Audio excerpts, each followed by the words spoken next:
Hi అండి. నమస్తే. నేను మీ Devi. Welcome back to our channel TT world life. So friends, after long time తర్వాత మళ్ళీ ఒక మంచి వీడియోతో వచ్చేసానండి మీ ముందుకైతే. ఈరోజు వీడియోలో మీకు ఒక వెరైటీ కర్రీని అయితే పరిచయం చేయబోతున్నానండి. నేను చిన్నప్పటి నుంచి నార్త్లో పెరిగాను కాబట్టి నేను మోస్ట్లీ ఇక్కడే చూశానండి. తర్వాత ఏపీలో కానీ తమిళనాడులో కానీ నేను మీకు ముందు వీడియోలో చూపించబోయే కాయలైతే నేను ఎక్కడా చూడలేదండి. ఇవి వచ్చేసి ఇక్కడైతే డేమ్సాలు అంటారండి. చూడ్డానికి మనకి గోవా ఫ్రూట్ ఉంటుంది కదండి, జామకాయ, చూడ్డానికి అలా అనిపిస్తాయి. బట్ దాని మీద ఉండే చెక్కు తీసేసి కట్ చేస్తే మొత్తం బీరకాయలా అనిపిస్తాయండి. కానీ ఈ కర్రీ టేస్ట్ అనేది బీరకాయ కర్రీ కంటే బెటర్గా ఉంటుంది. అండ్ చాలా అంటే చాలా క్విక్గా చేసుకోవచ్చండి. ఈ వెజిటేబుల్తో వచ్చి మనం చాలా రెసిపీస్ అయితే చేసుకోవచ్చండి. బట్ ఈరోజు మీకైతే ఈ వెజిటేబుల్తో ఒక పాలు పోసిన కర్రీ అయితే ఎలా చేసుకోవాలో ఈజీగా చాలా క్విక్గా చిటికలో చేసేసుకోవచ్చండి. కర్రీని అయితే చాలా ఈజీ, బిగినర్స్ కూడా చాలా ఈజీగా చేసుకోవచ్చు. మీకు మట్టుకు ఎప్పుడైనా దొరికితే ఒక్కసారి అయితే ఈ కర్రీని ఇలా చేసుకొని ట్రై చేయండి, చాలా నచ్చుతుంది.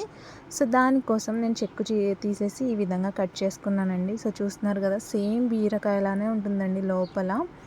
సో సమ్మర్కి అయితే మమ్మీ వాళ్ళ ఇంటికి వచ్చేసానండి, సమ్మర్ హాలిడేస్కి. సో డాడీ తీసుకొచ్చారనమాట మార్కెట్ నుంచి అయితే, అందుకొని మీకు చేసి చూపిస్తున్నానండి. సో ఈ విధంగా కట్ చేసుకున్నాక స్టవ్ ఆన్ చేసుకొని స్టవ్ మీద ఒక గిన్నె పెట్టుకొని అందులో ఒక 2 to 3 టేబుల్ స్పూన్ వరకు ఆయిల్ వేసుకొని అందులో ఈ విధంగా సన్నగా చాప్ చేసుకున్న ఉల్లిపాయ, పచ్చిమిర్చి వేసుకొని చక్కగా ఫ్రై చేసేసుకోవాలండి. ఉల్లిపాయని బాగా మగ్గించేసుకోవాలండి.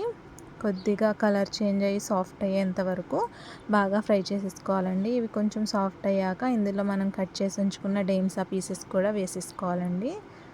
ఇక్కడ నార్త్ సైడ్ అయితే డేమ్సా అంటారండి, బట్ నేను తమిళనాడులో, ఏపీలో ఎక్కడో చూడలేదండి. ఒకసారి దొరికితే మట్టికి ఒక్కసారి కంపల్సరీ కర్రీ ట్రై చేయండి, చాలా బాగుంటుంది.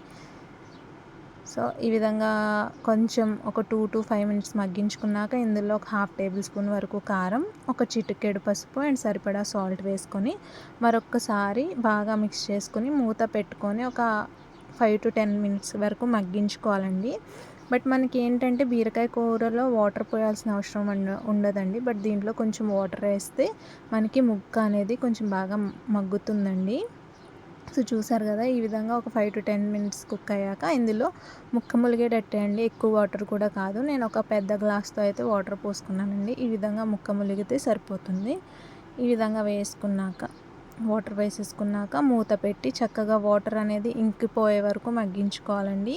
వాటర్గా ఉంటే బాగోదు. సో దీంట్లో ఉన్న వాటర్ అంతా ఒకసారి మగ్గిపోయి ముక్క అనేది చక్కగా కుక్ అయిపోయేంత వరకు మగ్గించుకున్నాక ఈ విధంగా దీంట్లో ఉన్న వాటర్ అంతా ఇంకిపోయాక దీంట్లో కొద్దిగా లాస్ట్లో పాలు అయితే యాడ్ చేశానండి.